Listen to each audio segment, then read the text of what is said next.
นี่คือบ้านเลขที่ 95 ถนนอุตรกิจบ้านพ่อสีผ่องปู่เก้าล้วน ในปี 2496 ก็จะมีการตั้งปั๊มน้ำมันแห่งแรกขึ้นที่จังหวัดกระบี่ที่หน้าบ้าน ซึ่งเป็นภาพที่ได้เห็นอยู่นี้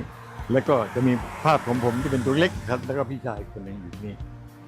และจากการที่ให้การบริการน้ำมันตรงนี้นั้นเนี่ยนะครับ ก็มีผู้คนหลากหลายมาใช้บริการ แต่เมื่อมีคนมากขึ้นครับ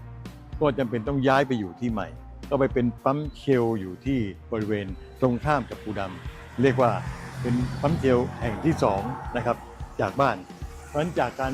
ได้สร้างปั๊มเชลที่นั่นจึงเป็นที่มาของเรือสำเภาที่ต้องขนน้ำมันมาจากปีนังมาสู่ท่าเรือที่บริเวณปูดำที่นั่น